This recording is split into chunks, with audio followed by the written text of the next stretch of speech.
My fellow Americans, the scenes that the whole world witnessed this past weekend were among the most heartrending in the long nightmare of Lebanon's agony. Millions of us have seen pictures of the Palestinian victims of this tragedy. There's little that words can add, but there are actions we can and must take to bring that nightmare to an end. It's not enough for us to view this as some remote event in which we ourselves are not involved. For our friends in Lebanon and Israel, for our friends in Europe and elsewhere in the Middle East, and for us as Americans, this tragedy, horrible as it is, reminds us of the absolute imperative of bringing peace to that troubled country and region. By working for peace in the Middle East, we serve the cause of world peace and the future of mankind. For the criminals who did this deed, no punishment is enough to remove the blot of their crime. But for the rest of us, there are things that we can learn and things that we must do. The people of Lebanon must have learned that the cycle of massacre upon massacre must end. Children are not avenged by the murder of other children. Israel must have learned that there is no way it can impose its own solutions on hatreds as deep and bitter as those that produce this tragedy. If it seeks to do so, it will only sink more deeply into the quagmire that looms before it. Those outsiders who have fed the flames of civil war in Lebanon for so many years need to learn that the fire will consume them too if it is not put out. And we must all rededicate ourselves to the cause of peace.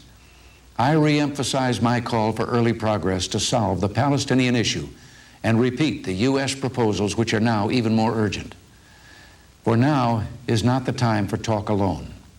Now is a time for action, to act together to restore peace to Beirut, to help a stable government emerge that can restore peace and independence to all of Lebanon, and to bring a just and lasting resolution to the conflict between Israel and its Arab neighbors, one that satisfies the legitimate rights of the Palestinians who are all too often its victims.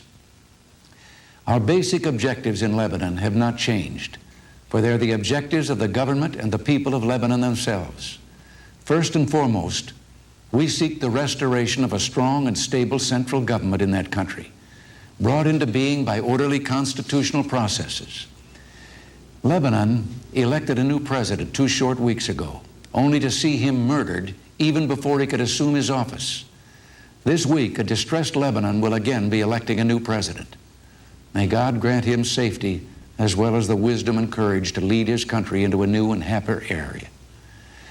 The international community has an obligation to assist the government of Lebanon in reasserting authority over all its territory.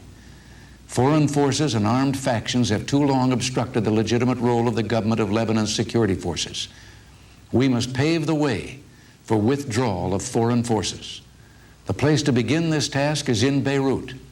The Lebanese government must be permitted to restore internal security in its capital. It cannot do this if foreign forces remain in or near Beirut. With this goal in mind, I have consulted with our French and Italian allies.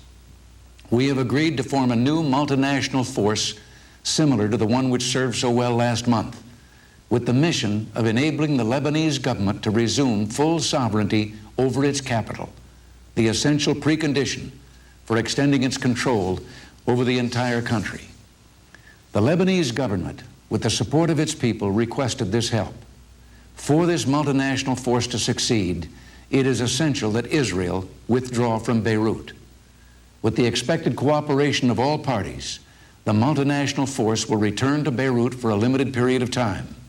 Its purpose is not to act as a police force, but to make it possible for the lawful authorities of Lebanon to discharge those duties for themselves.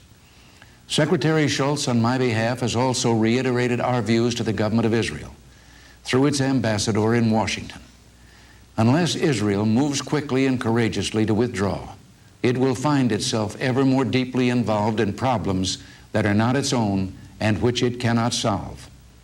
The participation of American forces in Beirut will again be for a limited period, but I've concluded there is no alternative to their returning to Lebanon if that country is to have a chance to stand on its own feet. Peace in Beirut is only a first step. Together with the people of Lebanon, we seek the removal of all foreign military forces from that country. The departure of all foreign forces at the request of the Lebanese authorities has been widely endorsed by Arab as well as other states. Israel and Syria have both indicated that they have no territorial ambitions in Lebanon and are prepared to withdraw. It is now urgent that specific arrangements for withdrawal of all foreign forces be agreed upon.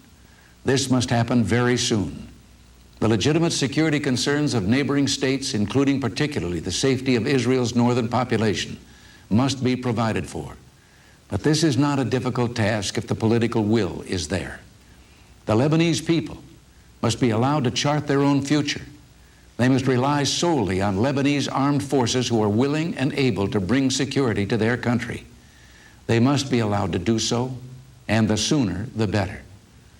Ambassador Draper, who's been in close consultation with the parties concerned in Lebanon, will remain in the area to work for the full implementation of our proposal.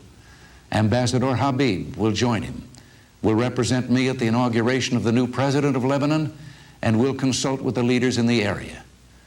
He will return promptly to Washington to report to me.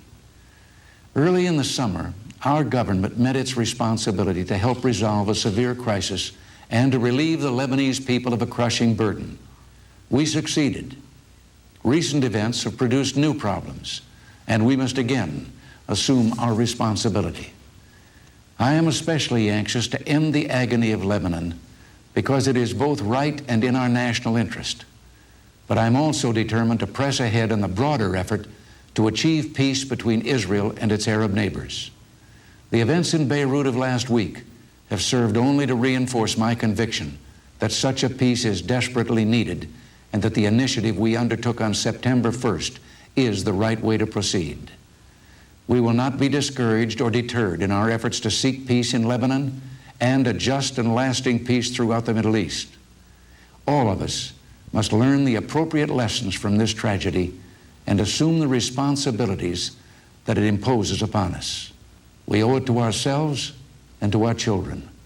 The whole world will be a safer place when this region, which has known so much trouble, can begin to know peace instead. Both our purpose and our actions are peaceful, and we're taking them in a spirit of international cooperation. So tonight, I ask for your prayers and your support as our country continues its vital role as a leader for world peace, a role that all of us as Americans can be proud of.